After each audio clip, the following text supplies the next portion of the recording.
El Día de la Madre es acaso una de las mejores celebraciones que hay en el mundo, luego de la Navidad y de las fiestas patrias. Esta fecha, que en muchos lugares del mundo, por ejemplo, se celebra cada segundo domingo de mayo, esconde muchos sucesos lindos y extraños que quedarán grabados en este día. Por ello te invito a ver este iceberg, donde conoceremos muchos datos, conocidos y desconocidos, hasta perturbadores, sobre el Día de la Madre. Antes de empezar, espero que nunca dejes de celebrar este día.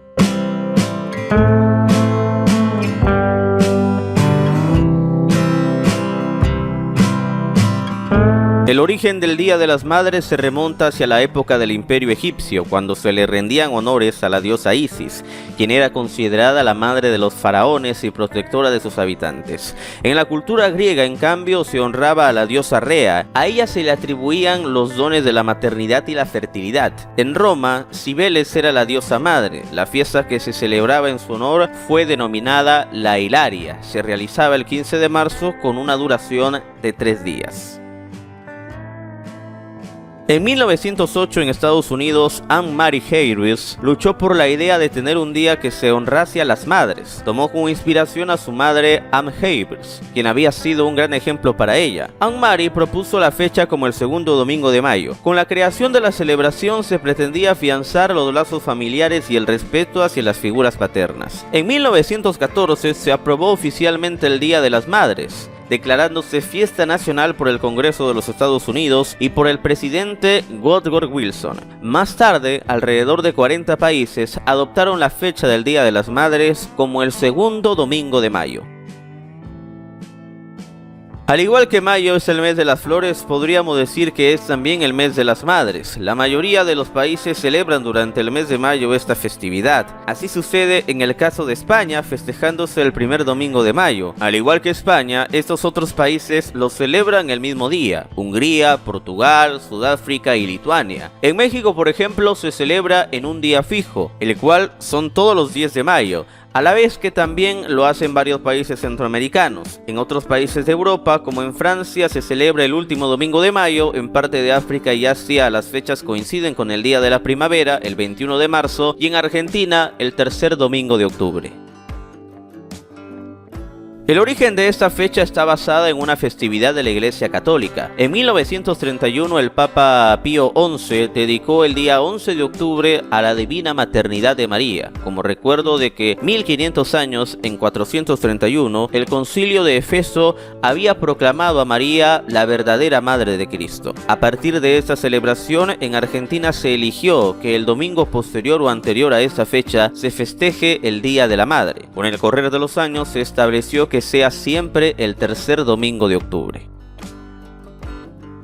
Al igual que en el Día del Amor, el Día de las Madres presenta como principal símbolo un corazón, claro, con felicitaciones hacia nuestras madres. Además, es más que claro que este no es el único símbolo del Día de las Madres, ya que se asocia además también con la imagen de una madre junto a su pequeño hijo, y también, claro está, se relaciona con la Virgen María. Y hasta acá llegamos con el nivel 1.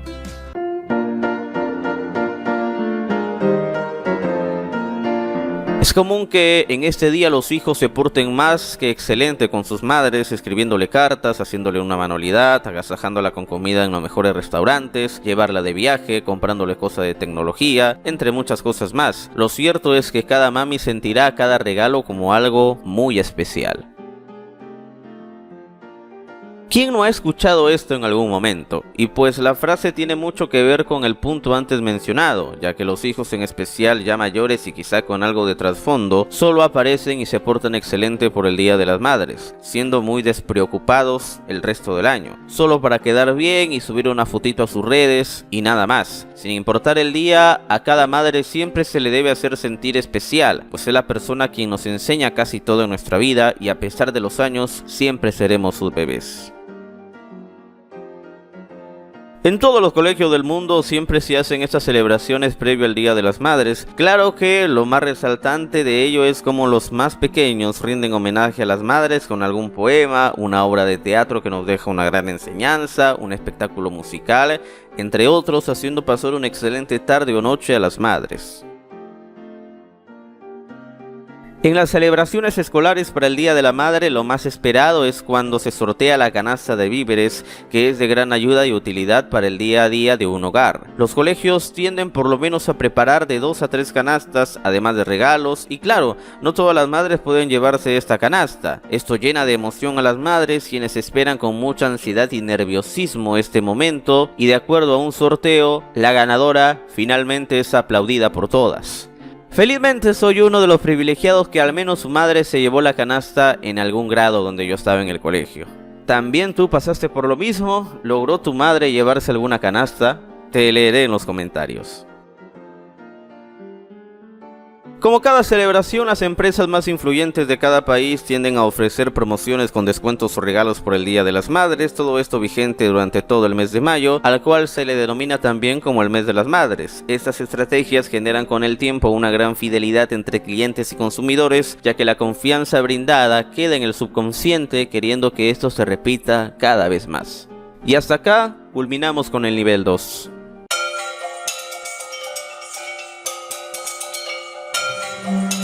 Las madres no duermen. Tan pronto como dan a luz, la vigilia pasa a ocupar un papel protagónico en su estado de conciencia. Por encima del tan necesario descanso, las funciones neurocognitivas de las mujeres que se convierten en madres se mantienen todo el tiempo en plena actividad, incluso cuando tienen los ojos cerrados y se encuentran en reposo. Esto es más vigente cuando se empieza a cuidar un bebé, pues la madre estará más activa que nunca. Con el tiempo esto se convierte en una protección lejana cada vez que el niño va creciendo.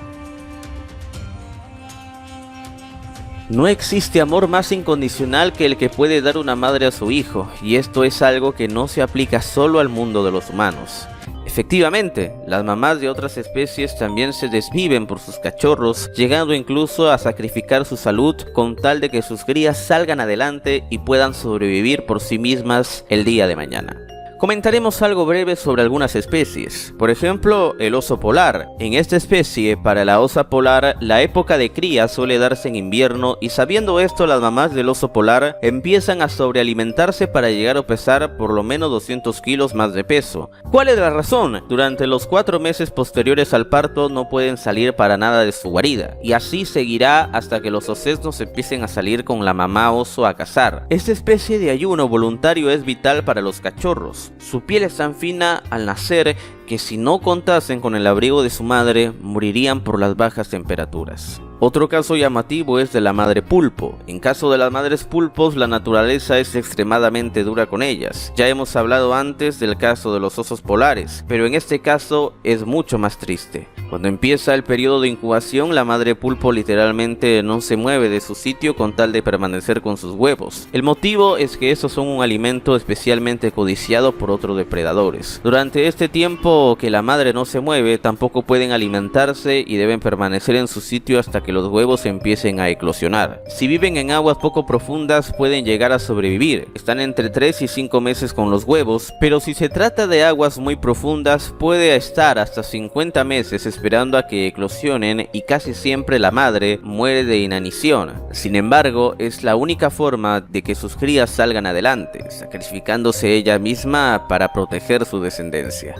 Otra especie llamativa de estos son los elefantes. Las mamás elefantes son las que llevan la más pesada carga del mundo mamífero. Las crías del elefante pesan al nacer nada más y nada menos que 90 kilos, y la gestación dura un promedio de 22 meses. Pero su tarea no acaba ahí. Las crías del elefante nacen completamente ciegas, y las mamás, con ayuda del resto de la manada, son las encargadas de guiarlas y amamantarlas sin perderlas de vista ni un segundo. Y aun cuando ya son capaces de usar la trompa para alimentarse, pueden seguir con la lactancia hasta 5 años. Todo un ejemplo de ternura y paciencia. Y dentro de este mundo también encontramos a las mamás leonas, ya que son excelentes cazadoras, rasgo que se acentúa con su cría. Al igual que hemos visto con los elefantes, las leonas crían en manada e incluso permiten que las crías de otras madres se amamanten con ellas, lo cual las convierte también en excelentes nodrizas. Sin embargo, tiene un peligro acentuado, pues los leones macho no son nada respetuosos con las crías que no son suyas. Si un león alfa ha derrotado al líder de la manada y quiere aparearse con las leonas, lo primero que hará será matar a los cachorros. Por ello, en esta especie es muy común el infanticidio.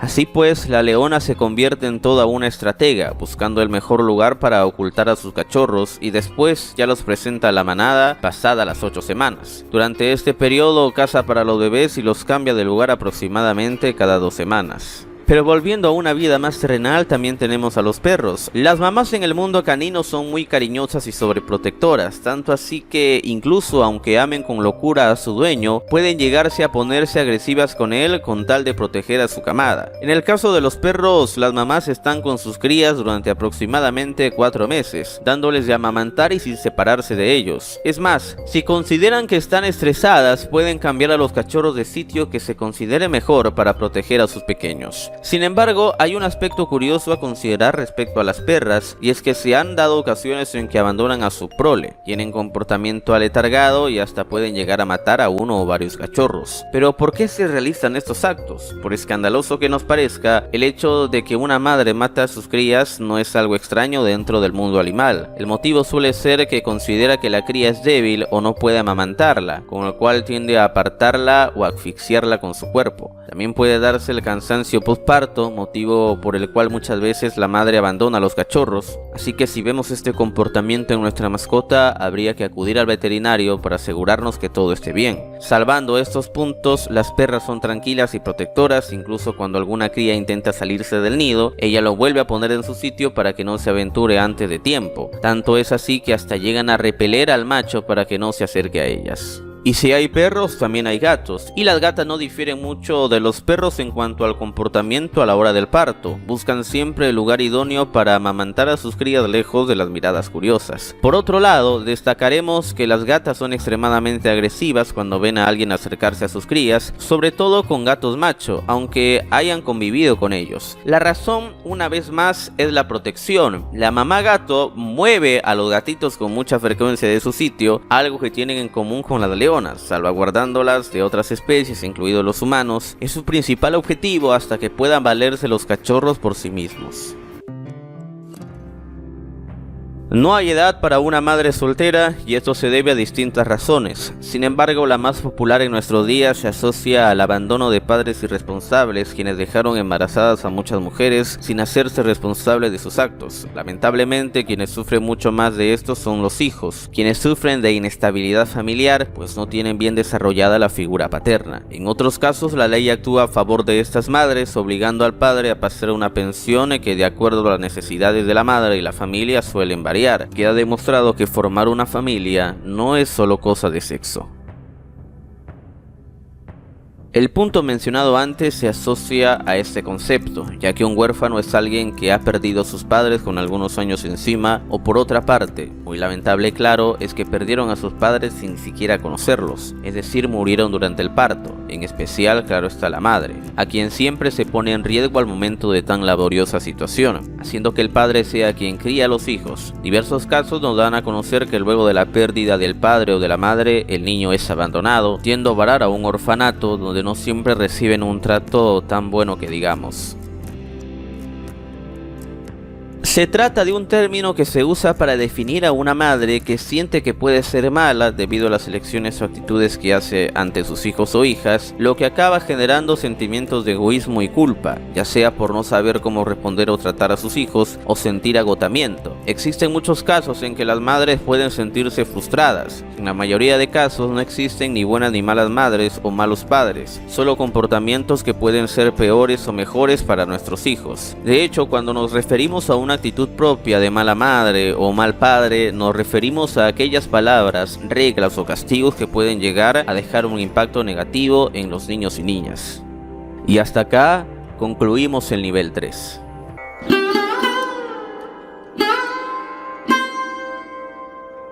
El dolor asociado al parto ha sido descrito como una de las formas más intensas de dolor que puede experimentarse. El dolor experimentado por las mujeres durante el parto es producido por las contracciones uterinas, la dilatación del cuello del útero y al final de la primera etapa, y durante la segunda por la dilatación de la vagina y el piso pelviano para acomodar al feto. El dolor del parto es agudo y de una gran variabilidad. El 20% de las parturientas describen la intensidad del dolor como insoportable. suave, el 30% como severo, el 35% como moderado y tan solo el 15% señalan la intensidad como mínima. El control del dolor es uno de los aspectos a llevar a cabo por los profesionales implicados con el proceso del parto y de lo que más preocupa a las mujeres. Existen múltiples métodos para el control de ese dolor, aunque no todos han demostrado su eficacia. Entre las medidas para el control de ese dolor se encuentra la analgesia epidural, la educación maternal, el apoyo durante el parto, las inyecciones dérmicas de suero estéril y la inmersión en el agua. ¿De qué se trata esto? Las madres por conformación cultural son las encargadas del rol protector y afectivo y cuidados hacia sus hijos. La figura paterna, en cambio, es la de prohibición, el encargado de poner límites en la crianza y de entregar sustentos materiales. Lo importante es que quede claro que esto se trata de una visión psicológica de roles y no de una discriminación genérica que debe hacer una mujer y un hombre en la crianza de sus hijos. Es por esta razón que los roles pueden ser intercambiados entre los géneros. Padres que funcionan como madres y madres que cumplen funciones paternas. En esta misma línea también es común encontrar a quienes deben asumir ambos papeles. Resulta determinante que en la crianza existan ambos personajes. La conformación de la psiquis del sujeto humano necesita de ambos para desarrollar al máximo sus aptitudes. Cientos de personas han entendido muy bien esa necesidad y por ello desarrollan sin mayores conflictos la doblegación de papeles, siendo padres y madres ejemplares. Pero hay un desconocimiento del padre en su doble rol. Debido a las circunstancias sociales actuales, es común encontrarnos con la visión de que hoy en día muchas mujeres deben desempeñarse también como padres. Sin embargo, no podemos desconocer a aquellos hombres que encarnan el papel femenino. Estos no son reconocidos socialmente, por lo que muchas veces se dificulta desempeñar su función de manera correcta. Permisos para ir al médico, acto del colegio, hijos enfermos y ausencias laborales son mucho más aceptados en el mundo femenino. Los padres que están en la vereda del frente suelen luchar constantemente por conciliar su rol familiar con las obligaciones laborales. Con todo esto es claro que pueden haber soluciones, aunque es bastante simple hablar de esto a través de un video. Otra cosa es cuando se debe trabajar por generar un cambio estructural en la concepción de familia. Las políticas sociales, en su conjunto, deben empezar a trabajar de manera coordinada con las empresas privadas. Es importante generar más instancias para aquellos hombres que deben combinar ambos roles muchas veces incompatibles. Las figuras paterna y materna, por lo tanto, no son el reflejo unívoco de un comportamiento de género, sino más bien el papel que ambos progenitores, uno de ellos o las figuras de reemplazo de ambos, deben saber establecer claramente para el sano desarrollo de sus hijos.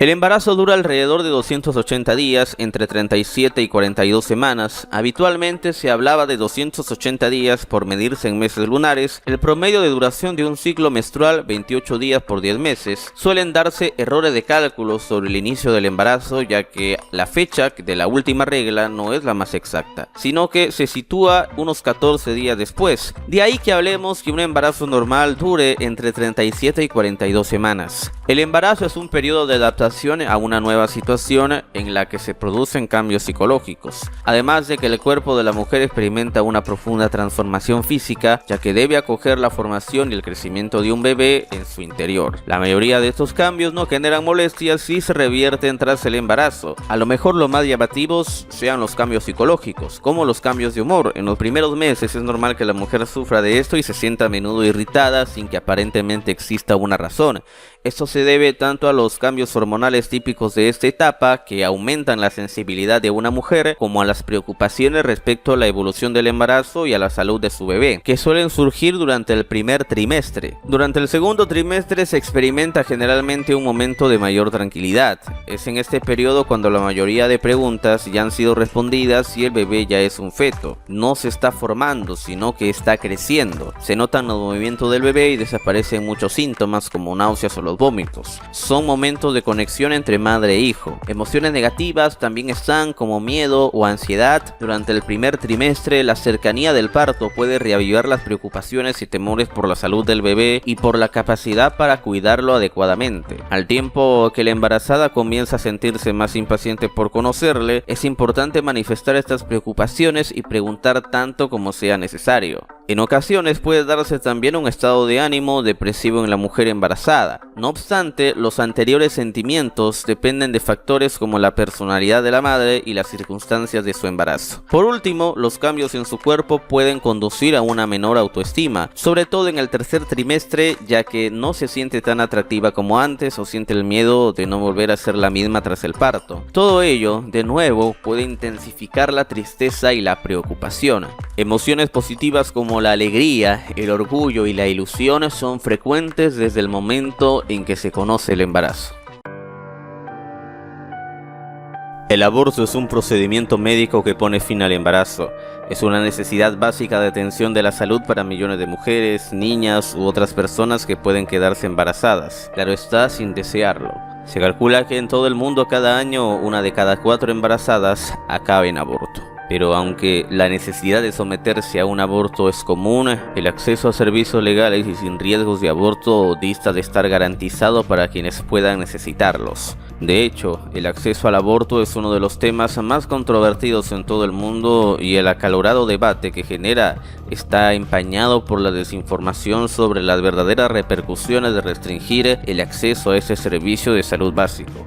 Es por eso que existen tipos de interrupción del embarazo, como por ejemplo el espontáneo, que es aquel que no se da de forma intencionada sino a causa de una serie de complicaciones en el feto o en la madre. Generalmente ocurre durante las 12 primeras semanas de gestación y no precisa de ningún tipo de prevención quirúrgica, pero a partir de la semana 20 pasa a denominarse una muerte fetal. La tasa de aborto espontáneo se encuentra entre 15 y el 20% entre aquellas mujeres que saben que están embarazadas. También está la muerte fetal, la cual ocurre con posterioridad a las 20 primeras semanas de gestación, se conoce como muerte fetal y en estos casos siempre se requiere de cirugía para extraer el feto del útero. En un caso extraordinario, pues solo ocurre en menos del 1% de los embarazos. Los primeros síntomas de una muerte fetal se suelen mostrar al detectar un menor movimiento del bebé o espasmos y dolores en la pelvis, la espalda o el vientre. Factores como el tabaquismo, la hipertensión arterial o la diabetes pueden aumentar las probabilidades de que esto ocurra, pero también se puede producir por preeclampsia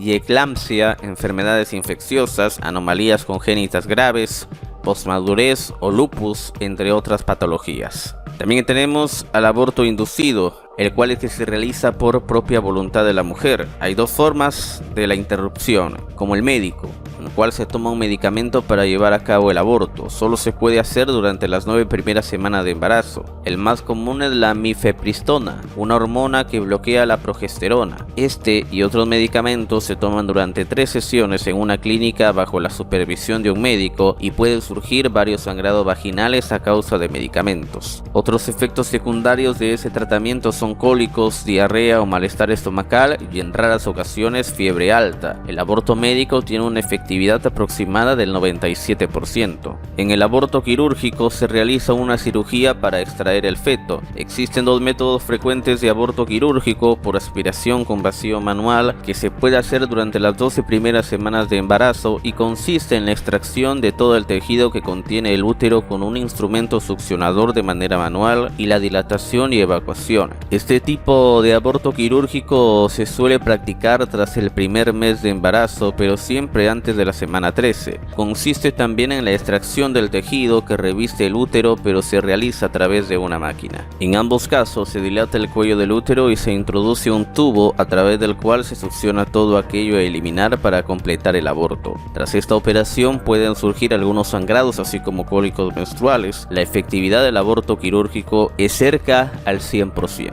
El aborto farmacológico puede ser también doloroso en el proceso de expulsión. Para aliviarlo se pueden usar analgésicos. Llegar a este punto realmente es muy triste, ya que esperar a un hijo desde siempre es una bendición, no solo para la pareja sino también para toda la familia.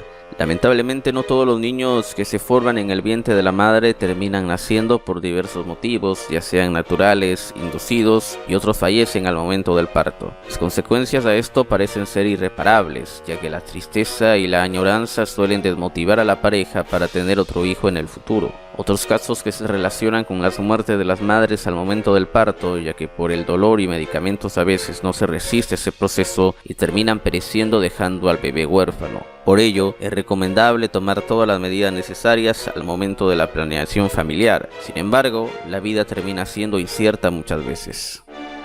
Y con esto, culminamos el nivel 4.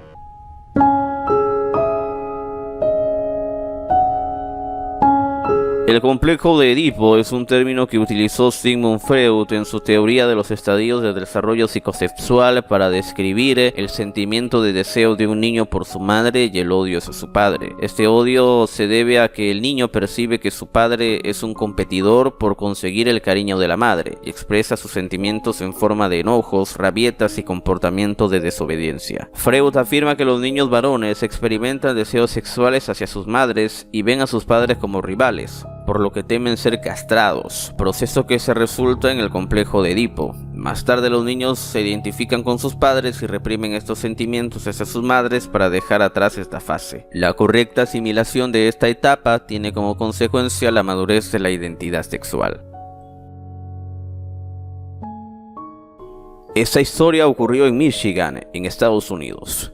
Una pareja estadounidense escandalizó a las redes con su historia de amor. Se trató de Kim West y Ben Ford, quienes rompen los tabúes de las sociedades más conservadoras con su relación debido a que Kim es la madre de Ben. A sus 19 años, la mujer británica quedó embarazada mientras estudiaba en California, Estados Unidos. Sola y sin dinero en un país extranjero, decidió dar en adopción a su bebé. Al finalizar sus estudios, Kim, ahora de 51 años, regresó a Inglaterra, donde en el 2013 recibió una carta de su hijo que le expresaba el deseo de conocer a su madre biológica. Ambos hicieron arreglos para encontrarse en Londres. Según describe Ben, el flechazo fue inmediato. El hombre que estaba casado abandonó a su esposa y desde entonces vive con su madre, que nunca se casó, en Michigan, en lo que él describe es una atracción sexual genética. Su planificación dio para casarse y tener hijos. Ben Ford confesó a la web del New Day: sé que todo el mundo piensa que esto es repugnante, que deberíamos aprender a controlar nuestras emociones, pero cuando el amor golpea tan fuerte, lo único que piensas es renunciar a todo y luchar por ello. El hombre contó que en el primer beso que le dio su madre fue en un hotel de Londres, muy pocas horas después de conocerse y tras beber champaña. Tras regresar a Michigan, en donde trabajaba como programador informático, dejó a su mujer y pidió a Kim que fuera a vivir con él. Él relata que cuando conoció a su madre no la pudo ver así, la percibió como un ser sexual. Voy a terapia y mi psicólogo sabe todo y valida mis sentimientos. El matricidio es el acto de asesinar a tu madre, un acto imperdonable que no basta solamente con ser condenado terrenalmente. Este caso ocurrió en Argentina. Una mujer de 61 años fue asesinada por su propio hijo en medio de una discusión familiar. Al parecer, la razón que había motivado el conflicto entre madre e hijo había sido que el agresor no se sentía el hijo favorito de su madre. La mujer murió un 26 de febrero luego de ser víctima de una fuerte golpiza, increíblemente propinada por su propio hijo. El presunto asesino fue identificado con el nombre de Martín Francisco, de 29 años, y le habría ocasionado graves heridas tanto en el cuello como en la cara a su propia madre, lo que la habría llevado a la muerte. Según las autoridades locales, el homicidio inició cuando el agresor llegó a casa de su mamá, aparentemente en estado de ebriedad, por lo que debido al alicoramiento que se encontraba, empezó a reclamarle fuertemente a su madre porque, según él, ella quería y prefería a su hermano por encima de él. Pero las agresiones verbales pasaron a las físicas, por lo que este hombre comenzó a atacar a su propia madre hasta que ella quedó completamente inconsciente. Minutos después, las autoridades llegaron hasta la casa de esta mujer, pero lamentablemente ella ya estaba muerta. Un médico de la policía de Argentina afirmó que la causa de su muerte fueron las lesiones ocasionadas por los golpes recibidos. Los propios familiares, tanto de la víctima como la del victimario, le solicitaron a la justicia argentina acelerar el juicio para que este hombre sea condenado, termine en la cárcel y pague por el terrible asesinato que cometió en contra de su madre. Un caso muy lamentable.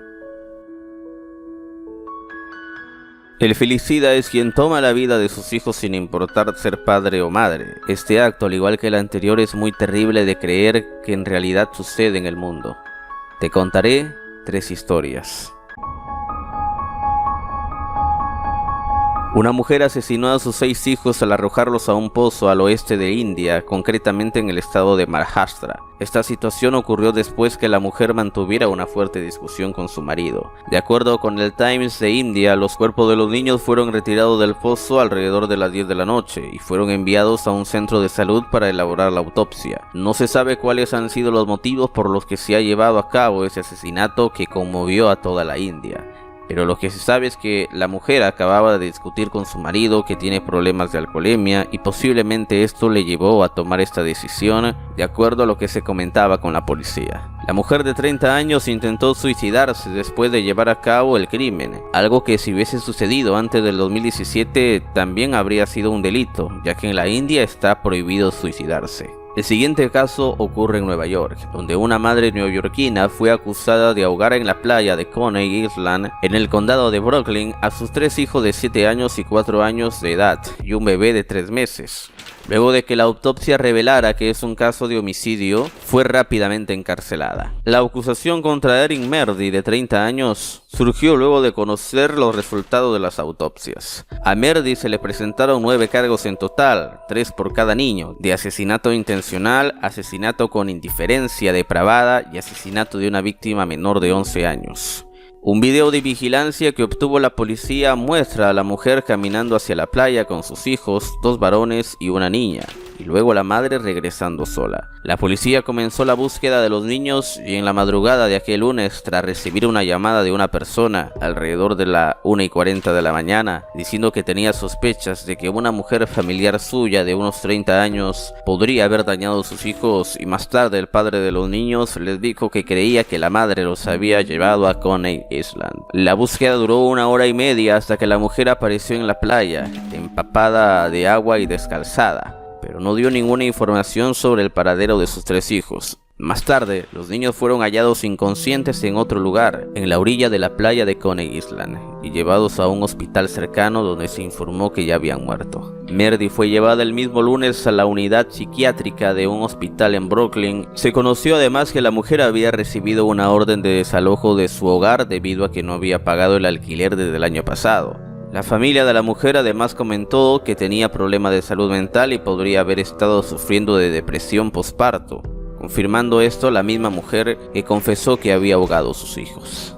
Y este tercer hecho ocurrió el Día de la Madre en los Estados Unidos, luego de que una mujer de 38 años confesó que mató a sus 3 hijos entre 8 y 12 años. Asimismo, las autoridades encontraron a la madre con una Biblia en la mano junto a un joven de 16 años. Ante ello, los vecinos mencionaron que un día anterior a los hechos, la madre estuvo actuando de una manera errática en el jardín delantero. Tras el arribo de la policía de Los Ángeles, los agentes encontraron a la madre, Ángela Flores, sosteniendo una Biblia, mientras sus hijos, una niña de 12 años y 2 niños de 8 años, estaban muertos dentro de la casa. La mujer entró en el patio del vecino, abrió una Biblia y encendió unas velas antes de ser llevada a un hospital. Además, los agentes que respondieron a las llamadas del 911 alrededor de las 7:40 de la mañana del domingo 8 de mayo de aquel año, descubrieron a los niños de entre 8 y 12 años muertos en casa. Los paramédicos retiraron a la madre asesina del lugar y la llevaron a un centro de salud. Una vecina comentó que Ángela saltaba y continuaba diciendo: ¿Dónde está mi Biblia? ¿Dónde está mi Biblia? Asimismo, la vecina Priscila Canales dijo a Los Angeles Times que escuchó a la mujer gritar: «Mi familia está abusando de mí», en la noche del sábado 7 de mayo. En tanto, otra vecina del sector que vive al lado dijo que llamó al 911 el pasado sábado por la noche cuando Flores comenzó a actuar de manera errática en el jardín delantero. En la detención, Ángela Flores declaró que había asesinado a sus hijos con la ayuda de un adolescente de 16 años, por lo que procedieron a su arresto como presunto cómplice. Y con esto culminamos el nivel 5.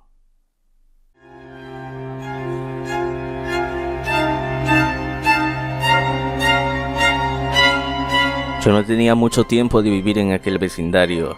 Me gustaba porque estaba cerca de la nueva universidad en la que estaba. Era muy tranquilo, aunque en ocasiones mis vecinos de un lado de la casa hacían fiestas, pero nada que molestarme realmente. Todo cambió cuando una madre y su hijo, tal vez de unos 5 años, se mudaron a la casa del otro lado que estaba vacía. Desde un principio fue extraño ver que llegaran de noche. Es decir, ¿quién realizaba mudanzas a esa hora? Sin embargo, ese no era mi problema. De hecho, parecía que ni siquiera estuvieran allí. Nunca se les veía salir. Quizás la madre lo hacía una vez a la semana para buscar víveres, pero el chiquillo era todo un misterio. Los problemas comenzaron una noche que me encontraba en mi habitación estudiando, cuando de pronto unos alaridos escalofriantes parecían provenir de aquella casa. Era como si un animal se quejara, pero a la vez sonaba diferente. La ventana de mi cuarto daba hacia posiblemente una habitación de la casa de mis vecinos.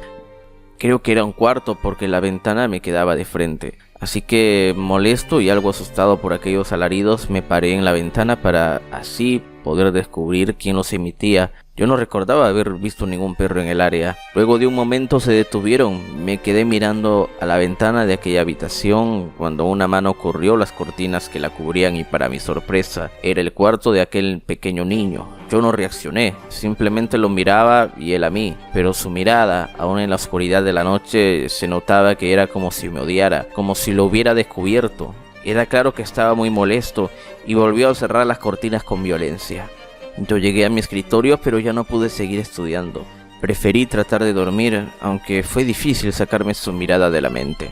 A la mañana siguiente, cuando me disponía a salir para ir a la universidad, al abrir la puerta me encontré con la madre del niño, parada en mi entrada mirándome sin decir nada. Yo no comprendía qué hacía esa mujer en la puerta, así que le pregunté: ¿desea algo?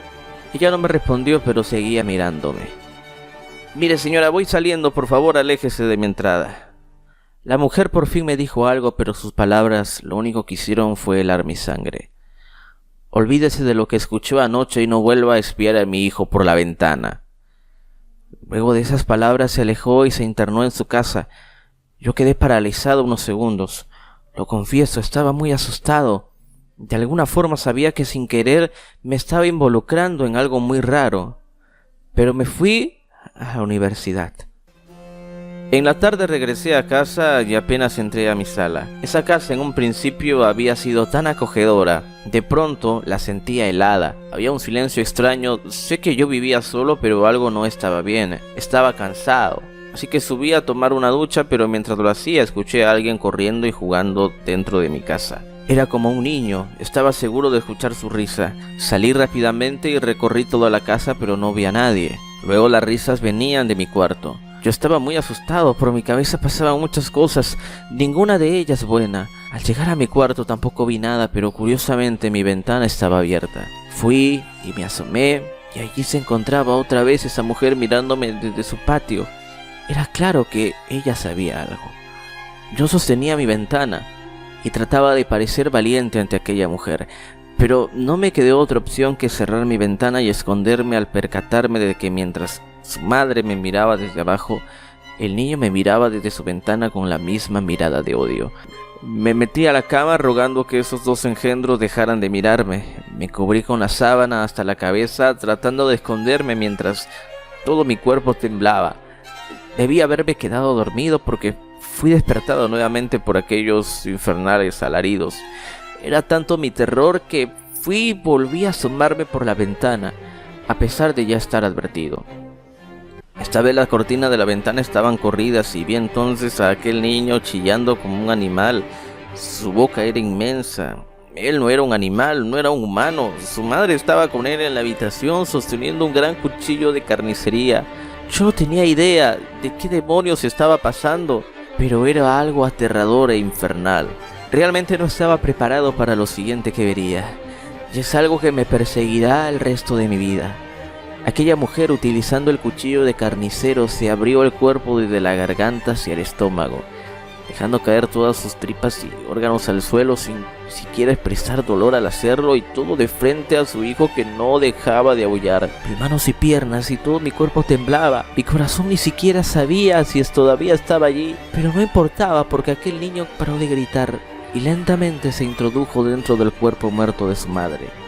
Poco a poco fue metiendo sus piernas y brazos, y justo antes de meter la cabeza se dio cuenta de que yo observaba desde mi ventana. O tal vez ya lo sabía, porque me miró una vez más y sonrió. Yo corrí y llamé a la policía denunciando que alguien se había suicidado en la casa de lado. Tardaron unos 15 minutos en llegar, los cuales la pasé yo encerrado dentro de mi armario, tan asustado como si yo fuera un niño pequeño. Pero lo que acababa de vivir no era para menos. Al ver las luces rojas y azules aproximarse, salí corriendo a recibirlos. Ellos trataban de calmarme, pero yo estaba muy asustado. Todos fueron donde estaba la policía y yo pregunté qué había pasado. Yo les expliqué a todos los guardias, pero todo el mundo me veía como si yo estaba loco. Los vecinos tenían caras de perdidos, entonces me exalté y dije: ¿pero por qué me ven así? ¿Qué esperan para entrar en la casa? Hay posiblemente un cadáver ahí dentro. Una gran confusión invadió mi ser cuando la policía y los vecinos me dijeron y mostraron que en aquella casa no vivía nadie. Aún estaba desocupada y en efecto así era. Sin embargo, yo no lo podía creer. Mi mente me estaba jugando una mala pasada. ¿Realmente lo imaginé? Yo les decía: pero, ¿acaso nunca vieron a la mujer y su hijo en esta casa? ¿Y los alaridos y todas las noches? No, joven. En esta casa no vive nadie. Le recomiendo que vaya a descansar. A veces mucho estudio y cansancio le pueden afectar. Todos se alejaron de mí. Mis vecinos me veían como un loco y la policía se fue sin levantar ningún informe. Yo regresé a mi habitación pensativo, asustado, sin comprender nada de lo sucedido. Me senté en mi cama por un momento mirando hacia la ventana. Decidí asomarme nuevamente abriendo mis ojos lentamente, esperando ver algo, pero lo único que había era una casa vacía esperando ser habitada. Me di la vuelta para regresar a mi cama, pero sentí que algo me detuvo. Una sensación, algo me pedía que mirara otra vez, pero yo estaba aterrado, pero era mayor mis fuerzas, tenía que salir de dudas, así que me asomé nuevamente. Esta vez una mujer completamente desnuda, con una enorme cicatriz que le llegaba hasta el estómago, estaba parada en el patio de aquella casa, mirándome desde abajo con los ojos de odio hacia mí. Intenté levantar la mirada y mirar hacia la ventana del cuarto de aquella casa, pero no lo hice. Al día siguiente me fui de aquel vecindario para no regresar jamás.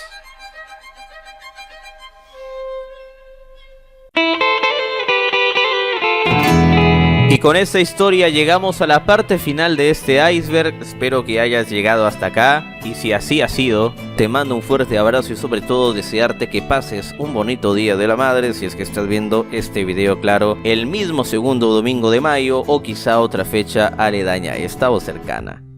Espero que tengas una bonita celebración junto a tu madre, y por acá en la parte final de este video te aparecerán algunos icebergs que de seguro a lo mejor te pueden interesar. No olvides de seguirme en mis redes sociales, donde puedes estar en contacto conmigo y, claro que sí, compartir este video con algunas personas del mismo interés. Hasta pronto.